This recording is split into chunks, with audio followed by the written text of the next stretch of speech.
Hello everyone.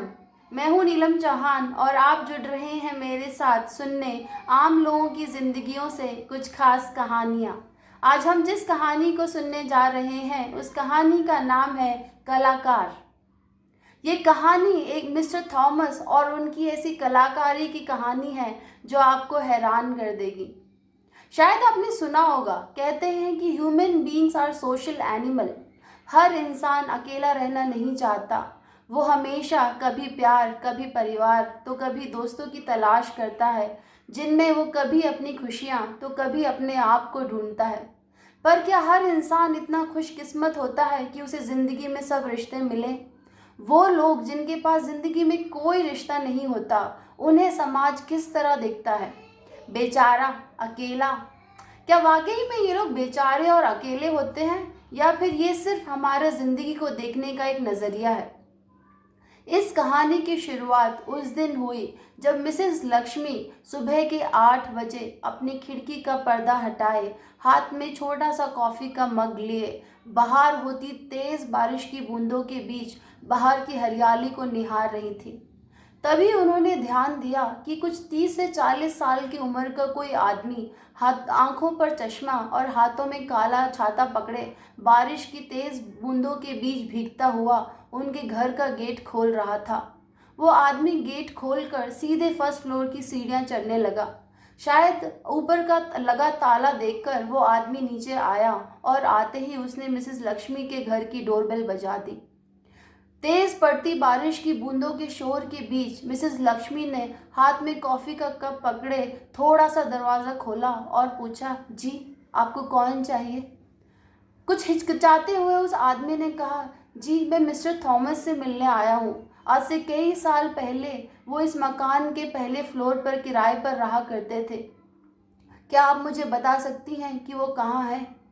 Mrs Lakshmi थोड़ी देर चुप रहीं और फिर कुछ सोचकर बोली, वैसे यहाँ तो पता नहीं साल में कितने किराएदार बदल जाते हैं। हम तो खुद ही यहाँ नए आए हैं। मैं किसी मिस्टर थॉमस को नहीं जानती।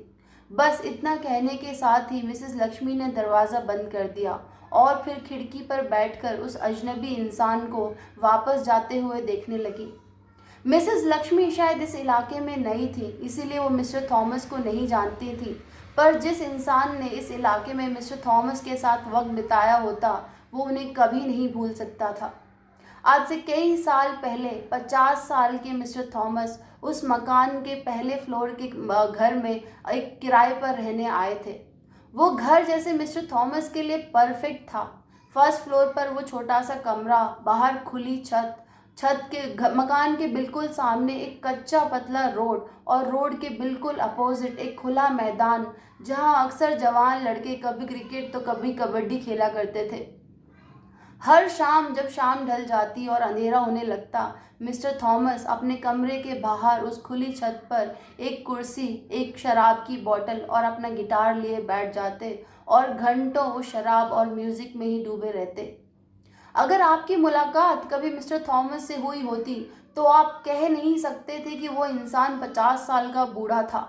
उनका शरीर किसी 30 से 40 साल के आदमी की तरह तंदुरुस्त और मजबूत था। सर के बाल सफ़ेद ज़रूर थे, पर बेहद ही घने। पर अगर कोई चीज़ उन्हें सबसे ज़्यादा जवान बनाती थी, तो वो थी उनकी वो जिंदा दिल मुस्कान। यकीन मानिए कि 18 से 20 साल की लड़कियां भी उस मुस्कान पर अपनी जान देने को फिदा रहती थी।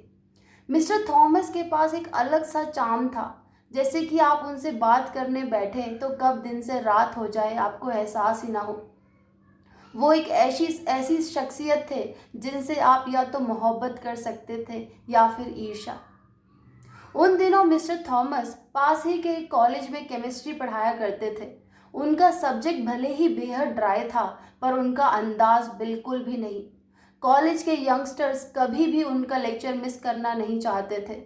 अक्सर ऐसे प्रोफेसर्स को बहुत ही ज़्यादा फीमेल अटेंशन मिलता है, पर मिस्टर थॉमस उनमें से नहीं थे जो इस फीमेल अटेंशन को एंजॉय करे। इनफैक्ट उनकी बॉन्डिंग कॉलेज के लड़कों के साथ ऐसी थी जिससे लड़कियां भी जलन खाती थी, क्योंकि वो लड़के मिस्टर थॉमस के साथ वो लम्हे बांट पाते थे जिनका मौका लड़कियों को कभी मिला ही नहीं।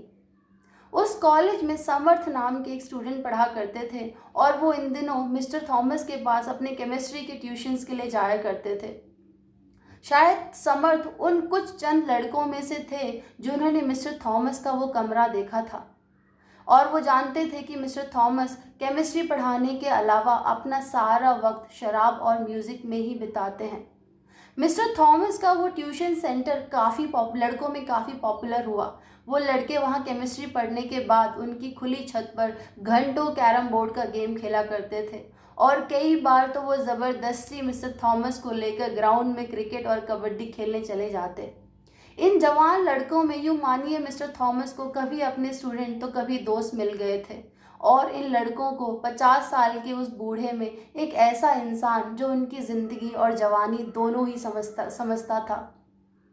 अक्सर मिस्टर थॉमस के घर आते ये लड़के उनका घर देखकर ये तो समझ गए थे कि मिस्टर थॉमस को म्यूज़िक और शराब का बेहद ही ज़्यादा शौक़ है, पर अक्सर उनके मन में ये सवाल उठता कि मिस्टर थॉमस ज़िंदगी में इतने अकेले क्यों हैं।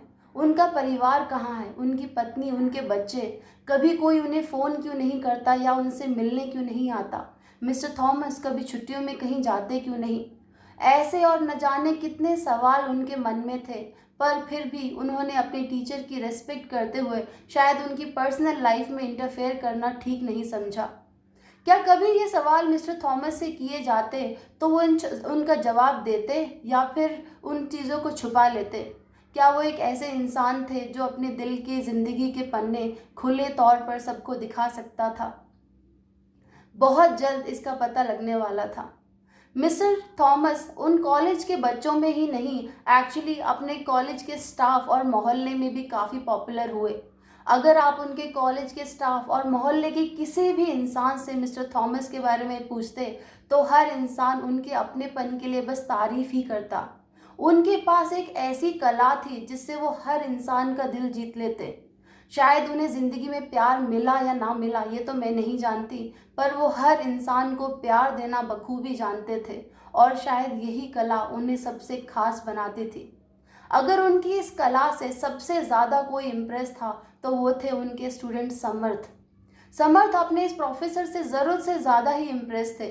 शायद उसका एक कारण था कि मिस्टर समर्थ उन दिनों अपने पेरेंट्स के डिवोर्स के रिलेशन से बहुत ज़्यादा परेशान थे।